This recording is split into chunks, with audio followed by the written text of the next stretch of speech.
Player locks. This is one of the more advanced mechanics in the game that is very underused. However, once mastered can really take your game to the next level. Today I'm going to be showing you guys how to do a player lock and how best to apply it in game. Let's get into it. First and foremost, before we jump into how to do a player lock, just check your settings and then game settings.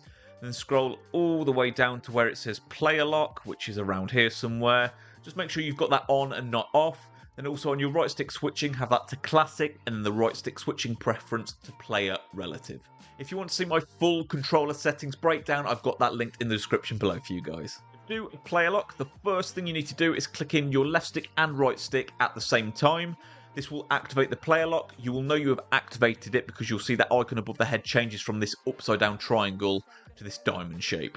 Once you've done that, you can flick the right stick in the direction of the person that you want to control the run of. So if we're here, we want to control this centre mid in front of us, we click the two sticks in, we flick the right stick forward. We're now controlling the runner and the AI is controlling the ball carrier. At this point, you just move the player into the position you want them to be in, and then you press pass. Once you've pressed pass, that's the player lock done, you're back to normal.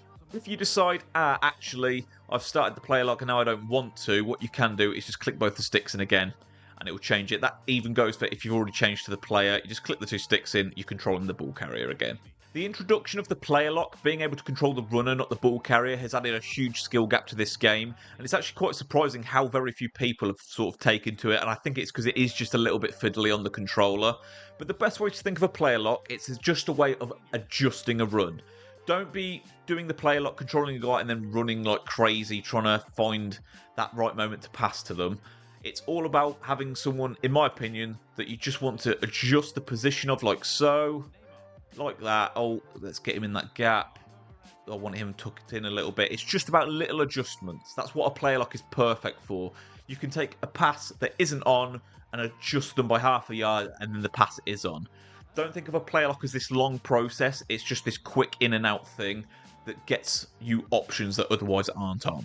The most effective and the most popular use of a player lock is down the wing when you get into this kind of position, because what you can do is you can player lock to the person inside and then move them to an angle where you are able to work the ball across, which you otherwise wouldn't be able to if the defender is cutting off the passing lane. So just to show you that again, when you get here, you click the stick in, you flick it down, then you adjust the run of the person that you're controlling to get that passing angle on. I would really recommend watching Auzio play on stream or on YouTube, whatever platform you prefer watching him on. I will link his channel in the description below as well. He is one of the best player lockers I've seen, and I know he's a content creator now and he's not a pro player anymore, but he is one of the best player lockers I've seen. His use of it in this position in particular that I'm saying is very effective is as good as anyone I've seen. He is phenomenal at utilising the player lock in this sort of position. So to see that used to the best of its potential, I would honestly recommend going and checking out Auzio because he is phenomenal. He has mastered the player lock as good as anybody.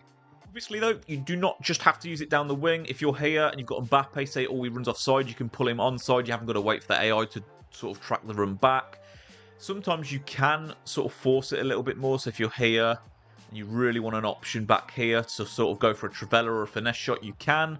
But I would really recommend, when it comes to first learning the player lock, it's just switching into it, switching to a player, and then literally playing a pass. Even if it's already on, just go into like a practice match or an offline match like I have here.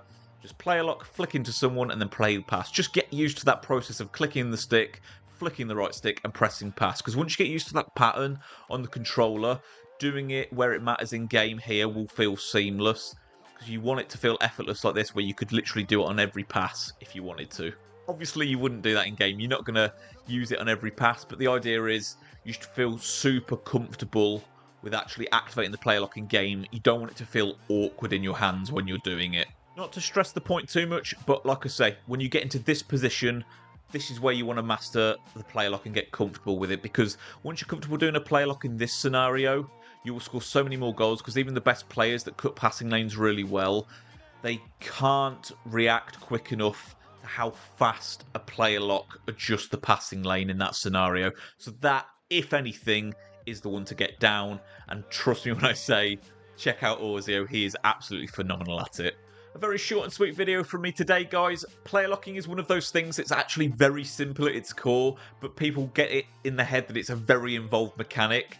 just because it feels very awkward, I think, to do on the controller at first, so you get put off, but it's actually very simple. So take what you can from this video, but if you've got any questions, please do put them in the comments down below and I'll get straight back to you guys. The video only goes so far. I think the best sort of thing about YouTube is you can comment and I can get straight back to you guys. So anything you're unsure of, comment it down below and I'll help you guys out. In the description down below, you'll find the link to Auzio's channel that I mentioned earlier, along with the controller settings video. I'll also link my tutorials playlist that covers other mechanics in this game for you guys to check out. If there's any in there that I haven't covered that you want me to cover, please do let me know and I'll make a video on them. As always though guys, if you did make it this far in the video, I really appreciate your time. If you did enjoy it, please subscribe to the channel if you haven't already and turn your bell on. Take care guys.